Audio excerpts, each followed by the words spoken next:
This video covers real criminal cases for educational and documentary purposes. It contains discussion of violence and death, but does not aim to sensationalize or glorify the events. Heather D. In San Diego in May 2008, 14-year-old Heather attacked her adoptive mother, Rebecca D. Ost, with a claw hammer after tensions at home boiled over. Rebecca, a respected teacher and counselor, had raised Heather from infancy with her husband James in a home that looked stable from the outside. Heather had been dealing with psychiatric problems for years, and she was also privately struggling with her attraction to girls. When Rebecca caught her with another girl, the argument between them became intense. Heather later admitted that the confrontation played a major role in what she did next. The following morning, after waiting for the house to quiet down, Heather carried out the attack. Rebecca was critically injured and died the next day. James was also struck but survived. Heather was arrested immediately and later pleaded guilty to second-degree murder and assault with a deadly weapon.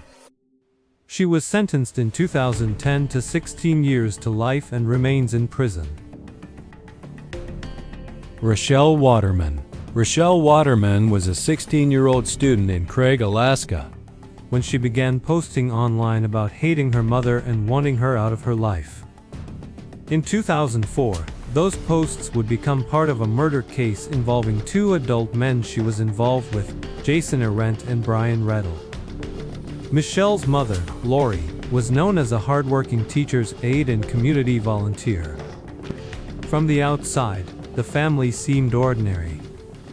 But Michelle's blog, along with her relationships and claims of abuse, pointed to a much more troubled picture. On November 14, 2004, while Michelle was away and her father was out of town, Reddle entered the home, forced Lori into a vehicle, drove her to a remote logging road, and killed her before setting the body and minivan on fire. Police quickly uncovered the truth through confessions and recorded evidence. Reddle received 99 years in prison, and Arendt received 50. Michelle was charged as well, but after a mistrial and a retrial, she was convicted only of criminally negligent homicide in 2011 and sentenced to 3 years. She later completed her sentence and was released. Holly Harvey. In Georgia in 2004, 15-year-old Holly Harvey and her girlfriend Sandy Ketchum killed Holly's grandparents, Carl and Sarah Collier. Holly had been living with them after her mother went to prison, but the relationship had become strained because of drug use, strict household rules, and Holly's anger toward their control.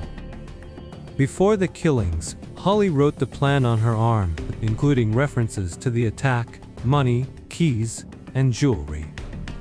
She and Sandy spent time in the basement, then attacked when Carl and Sarah came downstairs. Both girls used knives. Sarah died in the basement, and Carl was killed in the kitchen after the phone line was cut.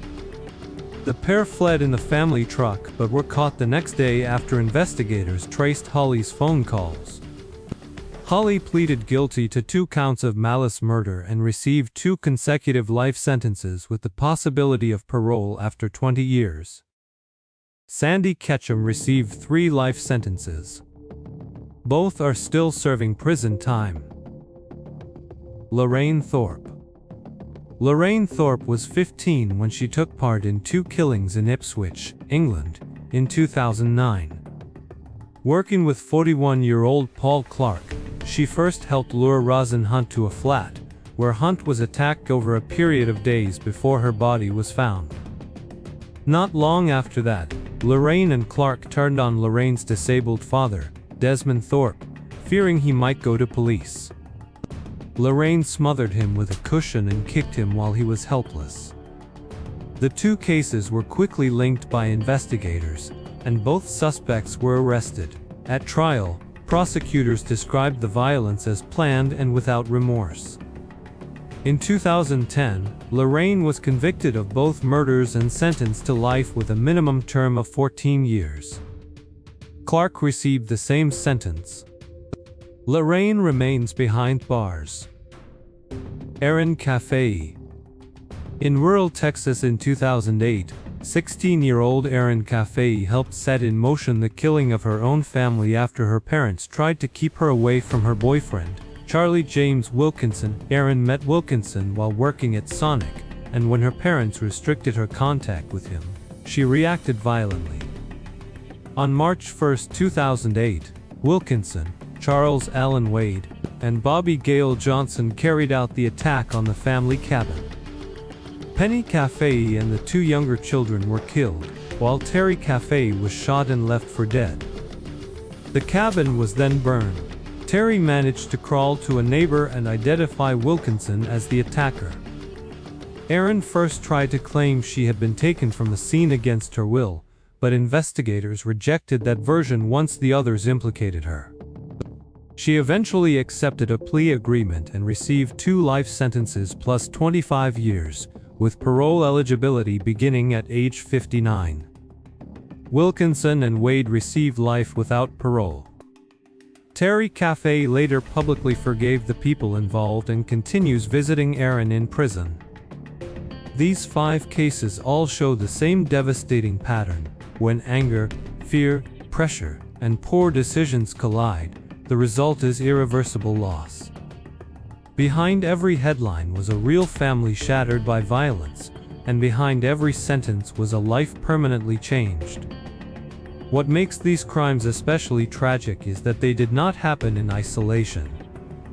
Each one grew out of a deeper breakdown at home, where conflict, resentment, trauma, or manipulation pushed events beyond the point of repair.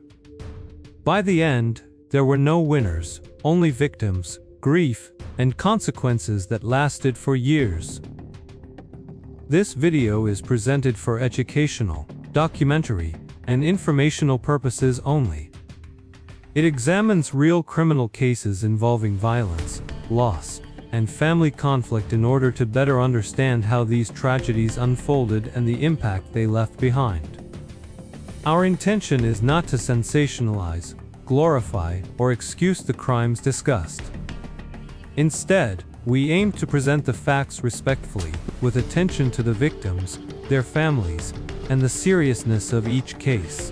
Viewer discretion is advised, as the content includes discussion of murder, assault, and other disturbing real-life events. By studying these cases, we hope to encourage awareness, reflection, and a deeper understanding of the consequences of violence. If you found this episode informative, please hit like and subscribe. Your support helps us keep researching and sharing these important stories. Follow Xityshadow on social for updates and behind-the-scenes content, and check the description for sources and support resources. Viewer discretion is advised.